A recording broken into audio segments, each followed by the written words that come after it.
প্রতিটি মেয়েরই উচিত নিজের পায়ে দাঁড়ানো, নিজেকে স্বাবলম্বী করা। আব্দুল খালেক তার ছোট ছেলেকে বিয়ে করিয়ে ঘণ্টাখানিক আগে বউ নিয়ে ঘরে এসেছেন। বউয়ের বাড়ি অনেক দূরে, ৮ ঘন্টার পথ। সে পর্ব শেষে বউ এখন ফুলে সাজানো ছেলের রুমে। আব্দুল খালেক তার স্ত্রী হাজেরা বেগমকে ডেকে গলা নামিয়ে বললেন, সেলিমকে বাসর ঘরে ঢোকার আগে আরেকবার সব কিছু স্মরণ করিয়ে দিও। বিয়ের প্রথম রাতে বউয়ের মন নরম থাকবে, ক্লান্ত থাকবে, ভয়ও থাকবে। এই রাতে কাজটা করতে হবে। আজকের রাত পেরিয়ে গেলে কাজটা আর করা সহজ হবে না কোনোভাবেই। এই বিরাট ভুল করা যাবে না। এখনই সেলিমের কাছে যাও, দ্রুত যাও। হাজেরা বেগম তাড়াতাড়ি ড্রয়িং রুমে এলেন। দেখলেন আত্মীয় স্বজনের মাঝখানে শেরওয়ানি পরা সেলিম বসে আছে। তিনি সেলিমকে ইশারা করে বারান্দায় আসতে বললেন। ওখানে নিরিবিলি আছে, কারণ ছেলেকে তিনি এমন কিছু বলবেন যা কারো সামনে বলা যায় না, কিন্তু কথাটা জরুরি। সেলিম বারান্দায় এলে তিনি সতর্কতার সঙ্গে ফিসফিস করে ছেলেকে কী সব বলতে লাগলেন। সেলিম গাঢ় মনোযোগে শুনতে লাগলো। তার কথা বলছে আর একটু পর পর এদিক সেদিকে তাকিয়ে দেখছে কেউ তাদের কথা শুনছে কিনা। তাদের কথা বলার ধরন দেখে বোঝা যাচ্ছে তারা যে বিষয়ে কথা বলছে তা অতীব গুরুত্বপূর্ণ কিন্তু গোপনীয়। কথা শেষে হাজেরা বেগম বললেন, যেভাবে বললাম ঠিক সেভাবে করবি। মনে রাখবি আজ রাতেই হচ্ছে কাজটা করার উপযুক্ত সময়। কি বললাম বুঝতে পারছিস? সেলিম নিচু স্বরে বলল, জি বুঝতে পারছি। কথাগুলো তোকে তোর আব্বা আর আমি আগেও বলেছি, এখন আবার বললাম যাতে কোনোভাবে ভুল করেও ভুলে না যাস। আমার মনে ছিল আপনি এখন কথাগুলো না বললেও আমি কাজটা ঠিকই করতাম। এত বড় ব্যাপার কি ভোলা যায়? কাল সকালে এসে আমাকে আর তোর আব্বাকে খবরটা জানাবি। আমরা অপেক্ষায় থাকবো। জি জানাবো। হাজরা বেগম তার রুমে চলে গেলেন। আর কিছু সময় পর সেলিম প্রবেশ করলো তার বাসর ঘরে। সেলিমের নতুন বউ ঘোমটা দিয়ে ফুলে সাজানো বিছানায় মাথা নিচু করে বসে আছে। সেলিম বিছানায় গিয়ে বসলো। তার মাথায় তখন মায়ের বলা কথাগুলো ঘুরছিল। আজ রাতে কাজটা করার উপযুক্ত সময়। আব্বা আম্মা যেভাবে শিখিয়ে দিয়েছেন ঠিক সেভাবেই সে কাজটা করবে। কোনোভাবে ভুল করা যাবে না। সে বউয়ের সাথে বেশ কিছুক্ষণ টুকিটাকি কথা বলার পর আচমকা বউয়ের হাত কিছুটা শক্ত করে ধরে অত্যন্ত বিনয়ী এবং দুঃখী কণ্ঠে বলল, নূর, আমি তোমাকে 10টা না 5টা না, একটা মাত্র অনুরোধ করব। কথা দিচ্ছি আর কখনো কোনো কিছু চাইবো না। শুধু একটাই অনুরোধ থাকবে তোমার কাছে, বলো তুমি রাখবে। নূর সামান্য অবাক হলো এবং ঘাবড়ে গেল। সে বুঝতে পারছে না বিয়ের প্রথম রাতে কি এমন অনুরোধ আছে যা এভাবে অত্যন্ত বিনয়ী এবং দুঃখী কণ্ঠে বলতে হবে। নূর নিচু গলায় বলল, জি বলেন। সেলিম বইয়ের হাত ধরে রেখেই বলল, আগে বলো তুমি অনুরোধ রাখবে। অনুরোধটা তো আগে শুনি। যদি আমার সাধ্যে কুলায় তাহলে অবশ্যই রাখব। এটা একমাত্র তোমার সাধ্যেই আছে, পৃথিবীর আর কারো সাধ্য নাই। তাই তুমি কথা দাও তুমি রাখবে। আপনি বলেন না আগে, তুমি বলো তুমি আমার অনুরোধ রাখবে। নূর বুঝতে পারছে তার স্বামী কথা আদায় না করে অনুরোধ করবেন না। এত রাতে তার বিবাদ করতে ইচ্ছা করছে না। সে বলল, আচ্ছা রাখবো, বলেন। সেলিম নূরের হাত শক্ত করে ধরে বিগলিত সুরে বলল, বউ, তুমি আমাকে দেড়মোহরের টাকাটা মাফ করে দাও। তোমার কাছে আমার আর কিছুই চাওয়ার নাই। কথা দিচ্ছি গোটা জীবন তোমাকে মাথায় তুলে রাখবো। অপ্রত্যাশিত এই কথা শুনে নূরের প্রচণ্ড ধাক্কার মতো খেলো। সে কল্পনাতেও ভাবেনি তার স্বামী এমন একটা কথা বলতে পারেন। তার বিয়ের দেলমোহর আনা যখন নির্ধারিত হচ্ছিল তখন তো এই আলাপ তার সাথে কেউ করেনি। পাত্রপক্ষ তার বাবা চাচার সাথে আলাপ করে মূল্য নির্ধারণ করেছিল। তার স্বামী যদি দেলমোহর আনার ব্যাপারে কোনো কথা বলতে চান সেটা তার বাবা চাচার সাথে করুক, তার সাথে কেন? নূর বলল, এসব বিষয়ে আপনি আমার বাবার সাথে কথা বলেন। সেলিম নূরের হাত দুটো ধরে রেখে বেকুল কণ্ঠে বলল, বউ গো, দেনমোহর নিয়ে শ্বশুর আব্বার সাথে কথা বলার কিছুই নেই। দেলমোহর হলো তোমার, এখানে অন্য কারোর হাত নাই। তুমি মাপ করলে আর কিছুই বলার থাকবে না। নূর, দিলমোহরের টাকাটা আমাকে মাফ করে দাও। আমি কথা দিচ্ছি কোনোদিন তোমাকে এতটুকু কষ্ট দিব না। এই বাড়ির সবাই তোমাকে মাথায় তুলে রাখবে। বাড়ির বড় বউয়ের চেয়েও তোমার সম্মান বেশি হবে, আদর বেশি হবে। নূর বুঝতে পারছে না কি বলবে। তার এই আলাপ একেবারে ভালো লাগছে না। বাবা মা ভাই বোনদের ছেড়ে নতুন পরিবেশে এসে এমনিতেও সে কাতর অবস্থায় আছে, এখনও তার চোখ ভেজা। আর শ্বশুরবাড়ির মানুষজন কেমন হবে এই ভাবনাতে মন ভীরু হয়ে আছে। তার উপর আছে ৮ ঘন্টার লম্বা ভ্রমণ। সব মিলিয়ে সে বেশ ক্লান্ত এবং মানসিক অস্থিরতার মধ্যে আছে। এই ক্লান্তি এবং মানসিক অস্থিরতা আর না বাড়ানোর জন্য এবং স্বামীর এই এক কথা বারবার বলা থেকে রেহাই পাওয়ার জন্য সে দুর্বল স্বরে বলল, আচ্ছা, মাফ করে দিলাম। সেলিম সঙ্গে সঙ্গে বউকে জড়িয়ে ধরল। নূর, তোমার মতো মেয়ে হয় না। তুমি আমার কলিজা, কলিজার টুকরা। তুমি আমার জান। তুমি আমার জন্য সব কিছু, তোমার জন্য আমি করতে পারি। সারা জীবন তোমাকে আমি সুখে রাখবো নূর, সারা জীবন। তারপর একটা সাদা কাগজ আর কলম বের করে বলল, নূর, এই কাগজটাতে একটা সই করে দাও। তুমি যে আমাকে মাফ করে দিয়েছো এটা তার প্রমাণ, আর কি, অন্য কিছু না। নূর অনুভূতি শূন্য হয়ে বসে রইল। তার দেহ মন অবসান্ন। তার খুব ঘুম পাচ্ছে। সে মূর্তির মতো সই করে দিল। পরদিন সকালে সেলিম আব্বা আম্মার রুমে ঢুকে আস্তে করে দরজা লাগিয়ে দিল। আব্দুল খালেক আর হাজেরা বেগম বিছানায় বসেছিলেন। ছেলেকে দেখে তারা ছেলের মুখের দিকে তাকালেন। ছেলে কাছে এসে নূরের সেই সই করা কাগজটি দেখিয়ে নিচু স্বরে বলল, কাজ হয়ে গেছে, মোহরানার টাকা মাফ করে নিয়েছি।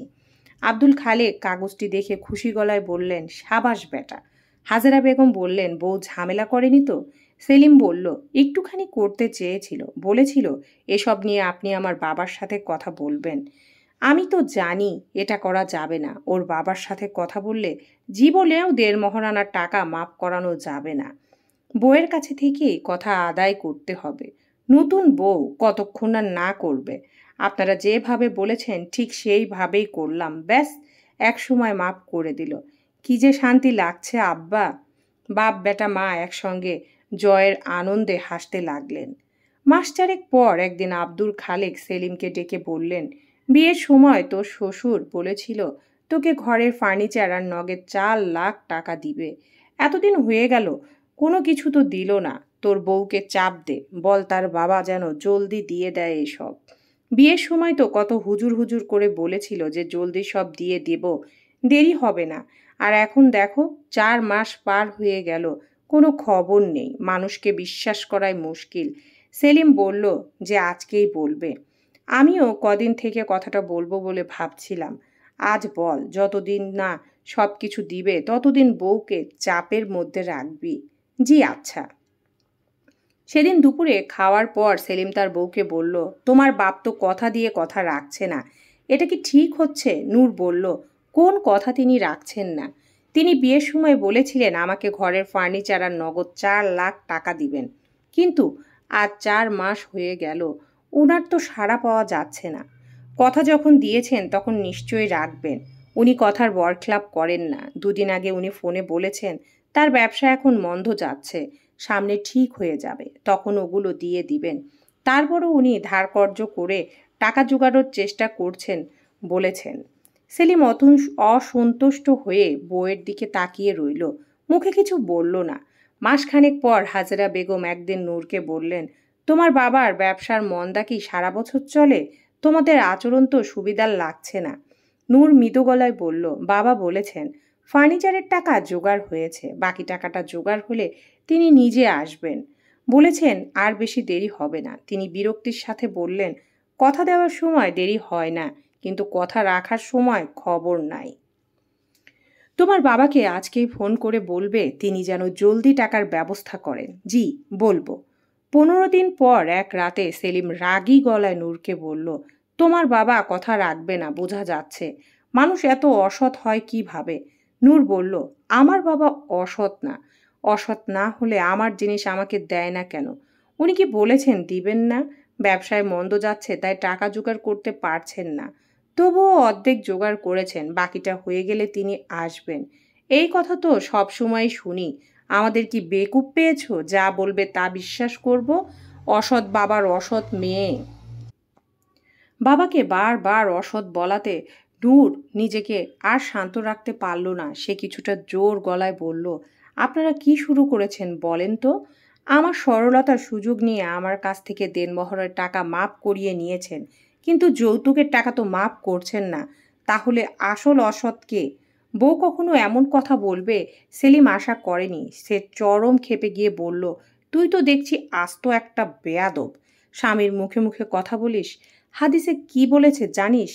বলেছে, আমি যদি মানুষকে আমাকে ছাড়া অন্য কাউকে সেজদা করার অনুমতি দিতাম, তাহলে স্ত্রীদের বলতাম তাদের স্বামীদের সেজদা করতে। বেয়াদবি করছিস। তোর বাবা তোকে ধর্মকর্ম কিছুই শেখায় নাই। ধর্মের কথা বলছেন? ইসলাম ধর্মের কোথায় আছে যৌতুকের কথা? ধর্মে আছে দেড় মোহরানার কথা, এবং সেটা অবশ্যই স্ত্রীকে দিতে হবে। ধর্মে যেটা বৈধ আমাকে বোকা বানিয়ে সেটা থেকে বঞ্চিত করলেন, আর যেটা অবৈধ সেটার জন্য আমার বাবাকে আমাকে গালাগাল করছেন। এই আপনাদের ধর্মশিক্ষা? আড়াল থেকে সব কথা আব্দুল খালেক ও হাজেরা বেগম শুনছিলেন। এই পর্যায়ে হাজেরা বেগম রুমে ঢুকে নূরের গালে জোরে একটা থাপ্পড় মেরে উঁচু গলায় বললেন, তোর মতো বেয়াদব মেয়েকে আমরা রাখবো না। তোর বাবাকে বল তোকে এসে নিয়ে যেতে। এই বলে তিনি রুম থেকে বেরিয়ে গেলেন। সেলিম কাটা ঘায়ে নুনের ছিটা দিল, বলল, মা, তোকে না মারলে থাপ্পড়টা তোকে আমি মারতাম। স্বামীর ভাত তোর কপাল থেকে উঠে গেছে, বেয়াদব মেয়ে। আজকে রাতে নূর তার বাবাকে ফোন করে বাসায় বাসর ঘর থেকে শুরু করে আজ পর্যন্ত যা যা হয়েছে সব খুলে বলল। বিয়ের কদিন পর সে একবার বাবার বাড়ি গিয়েছিল, কিন্তু তখন বাবার বাড়ির কাউকে শ্বশুর বাড়ির কথা কিচ্ছু বলেনি। তবে এখন আর না বলে উপায় রইল না। সব শুনে তিনি বললেন, মা, আজ রাতটা ধৈর্য ধর। আমি এখনই গাড়িতে উঠছি, কাল সকালে পৌঁছে যাব। পরদিন নূরের বাবা যখন মেয়ের শ্বশুর বাড়িতে এলেন, কেউ তার সাথে কোনো কথা বললেন না। তিনি দেখলেন ড্রয়িং রুম জুড়ে নূরের শ্বশুর, শাশুড়ি, সেলিমের বড় ভাই রাগে মুখে বসে আছেন। তারা কেউ তার দিকে ফিরেও চাইলেন না। তিনি বাড়িতে ঢুকে বললেন, তোর কাপড় চোপড় গুছিয়ে নে, এখানে থাকার আর দরকার নেই। এরা মানুষ না। এরা মানুষ না বলতেই আব্দুল খালেক ক্ষিপ্ত হয়ে উঠলেন, বললেন, মুখ সামলে কথা বলবেন। কে অমানুষ তার প্রমাণ তো আমরা পেয়েছি। বিয়ের সময় কত কাকুতি মিনতি করলেন, ফার্নিচার, ওইসব টাকা জলদি দিয়ে দেব। আর বিয়েটা যেই হয়ে গেল, ব্যাস, শব্দই শেষ। এখন টাকার কথা বললে ব্যবসার মন্দা যাচ্ছে। শয়তানির একটা সীমা থাকা দরকার। নূরের বাবাও সমান ক্ষিপ্ত হয়ে বললেন, শয়তানি আমরা করছি না, আপনারা করছেন। বললাম যে ব্যবসা খারাপ যাচ্ছে, তবুও কষ্ট করে ধার কর্জ করে টাকা জোগাড় করেছি। অর্ধেক হয়েও গেছে, তারপরও আপনারা মানছেন না। আর ওদিকে মেয়েটাকে ফাঁদে ফেলে তার ন্যায্য মোহরানার টাকা থেকে বঞ্চিত করলেন। কিন্তু যৌতুকের বেলায় 1 টাকা ছাড় নাই। আমার মেয়ে এই সত্য কথাগুলো বলাতে আপনারা তাকে গাল দিলেন, তার গায়ে হাত তুললেন। তাহলে শয়তান কারা? নূরের কাপড় চোপড় গোছাতে সময় লাগেনি, কারণ রাতেই সে সব গুছিয়ে রেখেছিল। সে লাগেজ নিয়ে এসে বাবাকে বলল, বাবা চলেন। নূর এবং নূরের বাবার বেরিয়ে যাওয়ার মুহূর্তে সেলিমের বড় ভাই এর বউ হঠাৎ ঘরের ভেতর থেকে ড্রয়িং রুমে এসে নূরের বাবাকে লক্ষ্য করে বললেন, আপনার মেয়েকে যেমন ওরা ফাঁদে ফেলে মোহরানার টাকা থেকে বঞ্চিত করেছে, আমার সাথেও ঠিক তাই করেছে। কিন্তু যৌতুকের টাকা 1 কানা করিও ছাড়ে নাই। আমাকে আর আমার বাবাকে যা না তা বলে যৌতুকে সব টাকা আদায় করে নিয়েছে। আমি চেয়েছিলাম এই প্রতারকদের ঘর থেকে বেরিয়ে যেতে, কিন্তু আমার বাবা আপনার মতো এত দৃঢ় মনের মানুষ নন। তিনি দুর্বল মনের মানুষ। তিনি কোনোভাবে আমাকে সংসার ভাঙতে দিবেন না। তিনি বলেন, বিয়ের পর স্বামীর বাড়ি মেয়েদের শেষ ঠিকানা। মেয়েদের আর কোনো ঠিকানা নেই। এবার স্বামীর বাড়িতে মেয়ে মরুক কাটুক, তাতে কিছু যায় আসে না। একটু থেমে সে শ্বশুরবাড়ির সবার দিকে একবার তাকালো। ওরা সবাই মাথা নিচু করে বসে আছেন। তারপর সে পুনরায় নূরের বাবাকে বলল, প্রতিটি মেয়ের বাবা যদি আপনার মতো হতো, তাহলে অসংখ্য দুর্ভাগা মেয়ে, যাদের নিজস্ব আয় নেই, যারা শ্বশুর বাড়িতে স্বামীর বাড়িতে নরকের জীবন কাটাচ্ছে, তারা মুক্তি পেত। সালাম আপনাকে। সবশেষে নূরকে বলল, ভাগ্য তোমাকে দ্বিতীয় সুযোগ দিয়েছে নূর, এটাকে কাজে লাগাও, কারণ সবাই দ্বিতীয় সুযোগ পায় না। এরপর বলল, নূর, একটা অনুরোধ করি তোমাকে, এদের এমনি এমনি ছেড়ে দিও না।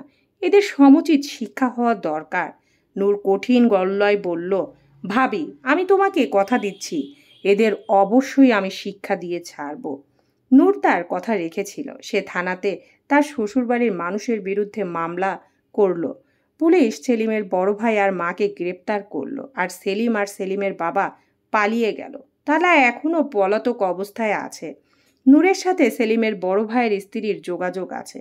বড় বউ তার একমাত্র মেয়েকে নিয়ে এখন বাবার বাড়ি থাকে, একটা প্রাইভেট কোম্পানিতে চাকরি করে। একদিন নূরকে ফোন করে সে বলল, নূর, আমার বাবা তোমার সাথে কথা বলতে চাচ্ছে, বাবার সাথে একটু কথা বলো। ফোন কানে বড় ভাইয়ের বইয়ের বাবা নূরকে বললেন, তুমি আর তোমার বাবা আমাকে দুটো জিনিস শিখিয়েছ। তা হলো, এক, দুষ্টু গরুর চেয়ে শূন্য গোয়াল ভালো, আর দ্বিতীয় হলো বাবাদের অবশ্যই মেয়েদের পাশে থাকতে হয়। আর আমি নিজে এখন একটা ব্যাপার বুঝতে পেরেছি, সেটা হলো প্রত্যেকটি মেয়ের স্বাবলম্বী হওয়া উচিত। আমি আমার দুই মেয়েকে অবশ্যই স্বাবলম্বী করে গড়ে তুলব। তারপর বললেন, তুমি ভালো থেকো মাগো, ভালো থেকো। আপনিও ভালো থাকবেন আঙ্কেল। নূর আনন্দিত মনে ফোন রাখল। সমাপ্ত।